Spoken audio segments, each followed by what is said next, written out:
করে দেওয়া হবে, বন্ধ করে দেওয়া হবে। আজকে সেই নবী পাক সাল্লাল্লাহু আলাইহি সাল্লামের শান আজমতের বিরুদ্ধে কথা বলা হয়, আজকে সেই নবী পাকের ইজ্জত হানি করে কথা বলা হয়। ফ্রান্সে আমার নবী পাকের শান মানকে লুণ্ঠিত করে, আমার নবী পাকের চেহারাকে বিকৃত করে, কার্টুন বানিয়ে ব্যঙ্গচিত্র করে, ওই ফ্রান্সের সরকারি সহায়তায় তারা প্রদর্শন করে আমার নবীর আরশচুম্বী সম্মানকে হানি করার অপচেষ্টা করছে। এ বাংলার মুসলমান, আমরা নবীর বিরুদ্ধে কোন ষড়যন্ত্র মেনে নিব না, মেনে নিব না, মেনে নিব না। ঠিক কিনা বলো? দাঁড়িয়ে প্রমাণ করো। আল্লাহু আকবার।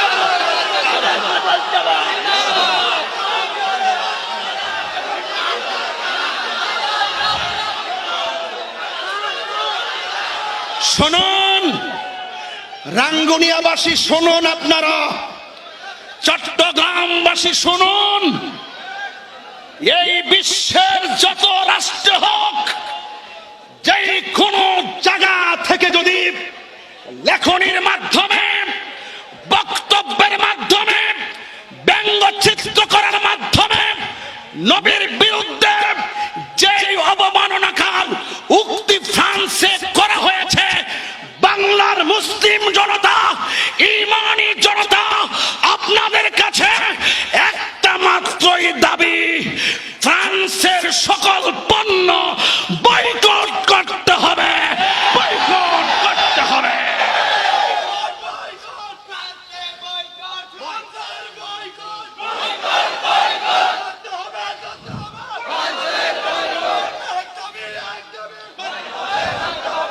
ঠিক কিনা বলুন?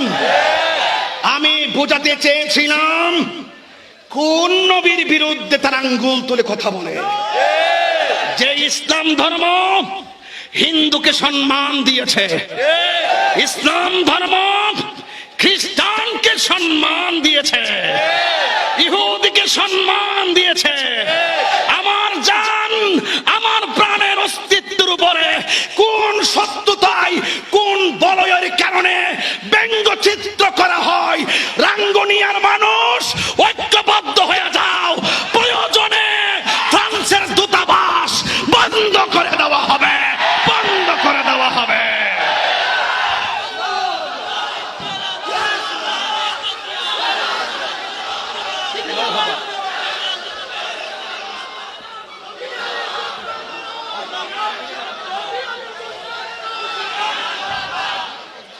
যদি গায়ে রক্ত থাকে, যদি গায়ে রক্ত থাকে, যদি ঈমানি চেতনা থাকে, আমি তাহিরের বিরুদ্ধে হাজার কথা বলেন, আমি মামলা করব না, কিন্তু আমার নবীর বিরুদ্ধে কথা বলবেন, আমি ছাড়ব না। আমার বাবার সম্পত্তি সব নিয়ে যান, আমি কথা বলবো না। নবীর আরশচুম্বী সম্মানের উপরে আঙ্গুল তুলে কথা বলবেন, আপনাকে ছাড় দেওয়া হবে না। ঠিক কিনা বলুন? এই জন্য বলতে চাই, আমার নবী এসে সকল ধর্মের মানুষকে সম্মান দিয়েছে। ইসলাম ধর্মই একমাত্র ধর্ম যেই ধর্মে মন্দির ভেঙ্গে মসজিদ করার অনুমোদন দেয় না। ঠিক কিনা বলুন? এই জন্য আমার বাংলাদেশের সাম্প্রদায়িক সম্প্রীতি এবং বিশ্বের যত সাম্প্রদায়িক সম্প্রীতি আছে, এই হিন্দু, খ্রিস্টান, বৌদ্ধ, নাসারাদের সাম্প্রদায়িক সম্প্রীতিকে বিনষ্ট করার জন্য এক ধরনের হীন ষড়যন্ত্র চলছে।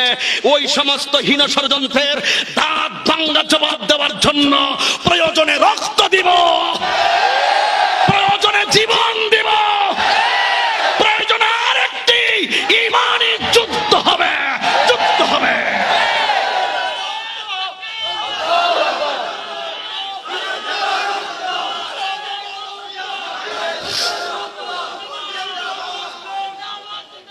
আল্লাহু আকবার জোরে বলুন, আর আল্লাহু আকবার।